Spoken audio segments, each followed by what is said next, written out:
যে স্বামী সকালে ঘুম থেকে উঠে স্ত্রীকে কমপক্ষে 5 মিনিট জড়িয়ে ধরে রাখে তার কর্মক্ষেত্রে বিপদের আশঙ্কা কম থাকে।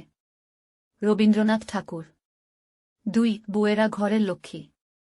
এদেরকে যত বেশি ভালোবাসা দেয়া হয় তত বেশি সংসার শান্তি আসে। হুমায়ুন আহমেদ। 3 স্ত্রীকে যথেষ্ট পরিমাণ সময় দিন, না হয় যথেষ্ট পরিমাণ বিশ্বাস করুন। সংসার আর যুদ্ধক্ষেত্র মনে হবে না। সুনীল গঙ্গোপাধ্যায়। 4 সেই পুরুষই কাপুরুষ যে স্ত্রীর কাছে প্রেমিক হতে পারেনি। কাজী নজরুল ইসলাম। 5 প্রতিদিন একবার স্ত্রীকে আমি তোমাকে ভালোবাসি বললে মাথার সব দুশ্চিন্তা দূর হয়ে যায়। সত্যজিৎ রায়। 6 মন ভালো রাখতে বুকে ফেসবুক, ফোনবুক, নোটবুক সহ সব ধরনের অ্যাকাউন্টের পাসওয়ার্ড দিয়ে দিন। Mark Zuckerberg.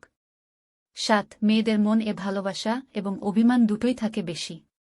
তাই অভিমানটাকে ভালোবাসার চেয়ে বড় করে দেখা যাবে না। তাই স্বামীদের উচিত স্ত্রীর সব অভিমান ভালোবেসে ভাঙানো। ঈশ্বরচন্দ্র বিদ্যাসাগর।